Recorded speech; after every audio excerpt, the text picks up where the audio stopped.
Boa noite a todos. Começamos mais um programa hoje, nessa terça-feira, na nossa cidade de Petrópolis.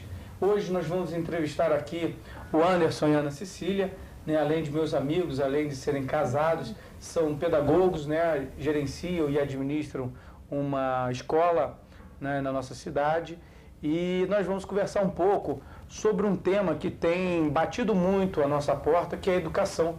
Eu sempre bato aqui nos meus programas que a educação é o ponto-chave, de uma grande sociedade, de uma sociedade realmente bem estruturada. Não adianta, como dizem os antigos, dar o peixe se nós não damos a vara de pescar. E quando nós falamos, por exemplo, sentimos saudades daquela época em que as crianças levantavam no ônibus para os mais velhos sentarem, de certa forma isso está ligado intimamente à educação. Quando a gente fala de melhora de perspectiva de vida, de trabalho, de renda na família, isso está ligado diretamente à educação. E não adianta a gente querer dar educação, embora também seja importante, depois que a pessoa já tem toda uma estrutura de vida formada. Porque ela já perdeu aquela visão, de como plantar, da onde colher, ou seja, de como se colocar no mercado, de como trabalhar, de como agir. E a educação essencial é exatamente a educação básica, a educação fundamental, acompanhada de um bom ensino médio. É o que nós já discutimos aqui em outros programas. Muito mais do que a universidade, é o ensino fundamental e o ensino médio, que é a grande base. Porque às vezes eu não vou querer fazer uma universidade, mas vou querer fazer um curso tecnológico, vou querer fazer um curso ligado à mecânica, à serralheria, ou os antigos cursos tecnológicos que voltam a crescer em nosso país. Independentemente do que nós venhamos a trabalhar ou atuar na sociedade, para melhorar a sociedade só há um caminho, ou um grande caminho, que é a educação. Então é importante aqui, eu agradeço, Anderson, sua presença hoje, Ana Cecília, muito obrigado. Eu vou a pergunta mais assim, de início pessoal, para vocês. O que motivou vocês, o que fez vocês, a se dedicarem, porque ser professor, ser pedagogo, na verdade, as pessoas olham às vezes muito pelo lado, às vezes só financeiro, mas não é. Na verdade, há realmente aquele dom, aquela perspectiva. O que motivou vocês a se entregarem a essa área, a seguirem esse caminho? Boa noite, Fábio. Boa noite a todos que estão nos assistindo. Primeiro, eu queria dar parabéns para o seu programa, Enfoque Geral, que tem crescido nessa cidade, juntamente com a TV Cidade Imperial. E eu queria falar o seguinte, na realidade, a Ana Cecília sempre foi professora, e a minha formação foi em administração, então eu caminhava com essa formação de administração e atuando na área de administração. E ela sempre teve essa vontade de abrir escola, e sempre foi uma vontade que ela quis. Então. E ao caminhar da nossa vida, a gente sempre começamos a procurar uma casa para abrir uma escola, e ela sempre muito crítica, às vezes eu vi uma casa, aquela casa ali, não, isso aqui não tem a menor condição de abrir uma escola. Então ela veio caminhando com isso, e um determinado dia, a gente olhando na casa, sem compromisso, sempre essa ideia sem compromisso. Sem compromisso, de repente abrimos a Escola Oficina Criativa. Ela falou assim, o espaço é esse, vamos abrir. Eu falei, não, peraí, mas a gente não estava só olhando casa, não, mas vamos abrir a escola. E aí eu fui levado para dentro da escola, E lógico, depois que você entra para esse ambiente de escola, não tem como não se apaixonar por isso. Eu entrei para a escola e aos poucos nós tínhamos lojas, você viveu essa época com a gente, e uma loja foi fechando, outra loja foi fechando, e a escola tomando conta da vida da gente, com essa caminhada. E a última loja, quando a gente passou a última loja, a gente se viu assim completamente dedicado. E acaba que assim, a minha formação também começou a se voltar para a educação, Eu fiz administração escolar, mais voltado para a parte da escola mesmo. E realmente, assim, eu não tenho dúvidas que é muito melhor hoje em dia a gente lidar com crianças do que antes, quando eu lidava com vendas, com tudo isso, Realmente, assim, lógico, tem os problemas do dia a dia, que todo mundo tem, mas lidar com uma criança é uma coisa muito prazerosa, Você tá com a criança o tempo todo, Aquilo toma conta da vida da gente, Quando a gente vê, o tempo inteiro pensa em escola, E realmente, assim, a gente acaba se dedicando a isso o tempo todo, Então, assim, eu particularmente passei a ler muito sobre isso, a estudar sobre isso. A Ana Cecília estuda muito, estuda até hoje, eu acompanho os estudos com ela, A gente acaba estudando junto o tempo todo, e cada vez está mais envolvido com a educação, não tem jeito, é uma coisa que não tem volta, né? Quem bebe dessa água... Há quanto tempo vocês estão com a escola lá?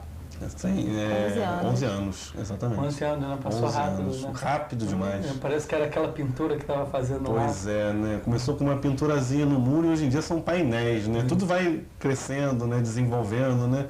Agora, Ana, você que é mais da área pedagógica, né? O Anderson fez administração, focou muito esse lado de administração educacional, de escolas, até para poder dar uma qualidade, né? Porque também não pode ser aquela coisa caseira, bota a criança lá, a criança passa o dia lá, faz um deverzinho ou outro, vai para casa, e às vezes amanhã acha que aquilo é maravilhoso, porque ela está na creche, só tem 3 anos, 4 anos, 5 anos, e a gente vê um desenvolvimento das crianças em termos de informação hoje muito grande.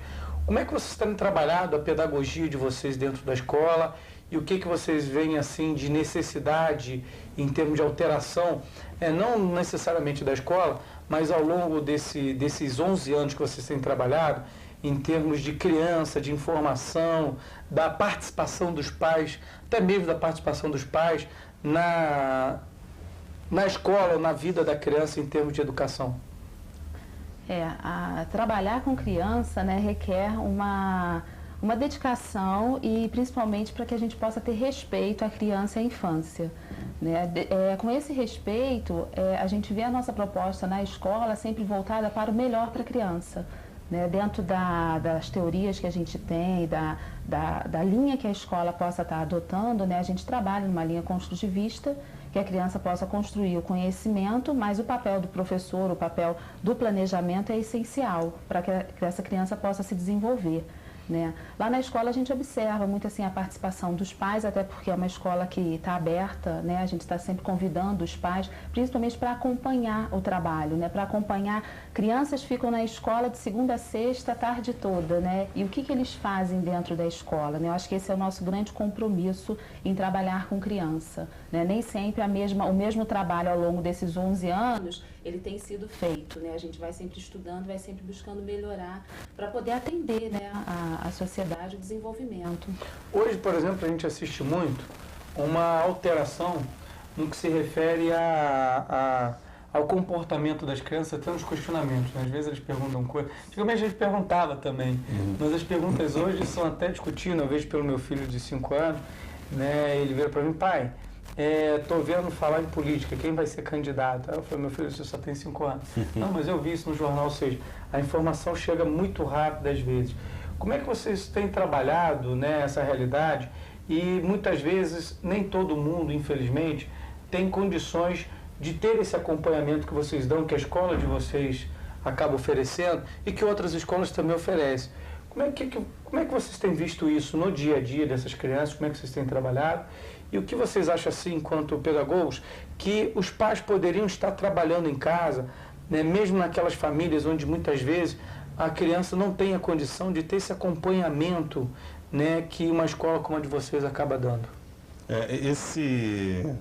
Essa criança de hoje em dia é um grande desafio para a escola.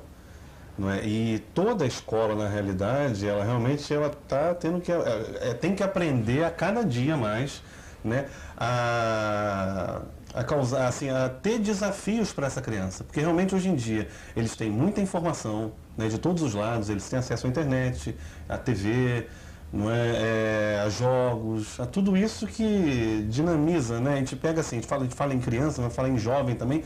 O jovem hoje em dia ele estuda, né, ouvindo o MP3, conversando no MSN na internet e com um caderno estudando, e está estudando. Para a gente é inconcebível isso, a gente não consegue, não, tem que ter silêncio, tudo. Tem que ter atenção. E o jovem hoje em dia ele estuda dessa maneira, e ele consegue, é assim que ele faz. Né? Então realmente, para a escola é um grande desafio, né? E a escola realmente tem que fazer isso, é encantar essa criança, tem que trazer desafios para ela. Não é? O que nós temos de metodologia hoje, Ana, antiga, que pode ser utilizada, e o que de repente de metodologia antiga, que não funciona mais em relação a essa característica dos jovens atuais? Porque o que o Anderson falou, né? A criança está lá, o jovem está lá estudando, ele está com MP3, MSN, ao mesmo tempo caderno do lado. Você pega uma estrutura antiga, isso é inconcebível. Você vira para o pai, muitas vezes, e o pai fala, não, assim você não pode estudar. Aí, às vezes, o pai fala, meu filho não quer estudar, meu filho está desmotivado. Então, o que, na verdade, é preciso o pai, o próprio pai, os próprios educadores, estarem observando nesse dia a dia, em razão da metodologia que a gente tinha, o que pode ser mudado, o que precisa ser alterado, ou que, na verdade, ainda funciona? Na verdade, né, a criança ela é um grande desafio, né? Quando a gente volta um pouquinho na história da escola, né, e a gente percebe que a escola não considerava muito a criança pequena, né? E aí ela passa que ela vai ser, um vir a ser, né? Então, a escola com uma função muito preparatória, né, ela está preparando, então ela nunca vive o hoje essa criança. Quais são as características dessa criança? Essa criança está inserida numa cultura, essa criança, ela produz cultura, né? Ela está vendo tudo que está ao redor dela e ela está aprendendo. Então, quer dizer, esse conhecimento ele não está só ali dentro da escola. E aí o que a gente vê atualmente são essas crianças que são crianças bem ativas, né? Têm o seu mérito, né? E elas levam isso para dentro da escola, levam esse conhecimento. Então, acho que cabe um pouquinho à escola começar a ressignificar quais são essas atividades, como que eu posso trabalhar determinado conteúdo com a criança. Eu posso trazer o que está aí fora. Dá um exemplo, por exemplo, de como vocês... Dá um exemplo, por exemplo, de como vocês têm trabalhado isso lá, essa informação, trabalhando essa informação e transformando, por exemplo, isso de uma maneira mais prazerosa até para a criança. A gente trabalha com a pedagogia de projetos, né? A pedagogia de projetos, ela leva, são propostos temas, as crianças também participam, às vezes, na escolha desse tema, não ficando somente ao que a criança. Não é uma escola que a criança vai me dizer o que ela quer aprender, não. Tem a função do professor, né, de desenvolver um trabalho com as crianças. Então, nessa pedagogia de projetos, são escolhidos temas e as crianças são envolvidas nessa pesquisa. Então, vamos supor, agora eu tenho lá na escola tem turma que está trabalhando com Romero Brito, porque está envolvendo arte. Né? Então, está vendo através das pinturas, através de material que chegou dentro da sala de aula do Romero Brito, eles estão começando a pesquisar e saber um pouco mais, né? Quem foi Romero Brito, como é que era a sua arte, como outras turmas também. Qual a idade dessas crianças? Essa turma que está trabalhando com essas pinturas, 4 anos. Eles têm 4 anos, né? Então, assim, eu acho que você trabalhar um tema e levar a criança a pesquisar, envolver essa criança, você dá uma abertura no seu planejamento para que as coisas que estão acontecendo e que as crianças possam levar para a escola, realmente entrar dentro da escola e não ser, não, esse assunto a gente não vai trabalhar e a gente vai, essa aula aqui que eu tenho que ministrar, né? Agora, há pouco tempo, a gente teve a questão do Rio, né, com o Rio sediando as Olimpíadas, né, quer dizer, isso nos jornais, na televisão. Então, quer dizer, essa informação ela pode entrar para dentro da sala de aula, para minha aula de português, para uma produção de texto, a leitura dessas informações. Então, os conteúdos que se tem para trabalhar com as crianças, eles ganham um significado maior quando eles são contextualizados. Ou seja, foge daquele padrão de que é o que está no livro, só o que está no livro, e, na verdade, o livro é o material de apoio, trabalhando, na verdade, todo o conhecimento cultural dessa criança, do dia a dia dela. Isso. Seria esse, vamos dizer assim, um resumo. Né? Tenho turma lá que crianças com 8 anos estudam a história e a geografia de Petrópolis, né? A cidade onde eles vivem. Então, quer dizer, conhecer essa cidade, sem dúvida, o papel que tem de conteúdo da cidade de Petrópolis na história do Brasil, né, é importantíssimo. Então, quer dizer, a gente parte muito também do meio da criança e principalmente ouvir essa criança, né? Não pode ser só a resposta do professor é a correta. A gente sabe que nem sempre a criança ela pode ir por outro caminho e chegar a essa resposta. Bem, nós vamos ao nosso intervalo e voltamos depois do nosso intervalo, continuando aqui na nossa entrevista de hoje com o Anderson e com a Ana, a respeito de sistemas pedagógicos, né, o que tem se implantado, o que precisa alterar. Vamos falar um pouquinho do que está faltando na nossa educação no Brasil, quais são os grandes desafios a serem enfrentados pelos pedagogos e dentro dessa estrutura educacional, principalmente aí na área pública, que a gente tem um déficit muito grande. E voltamos então depois dos nossos intervalos.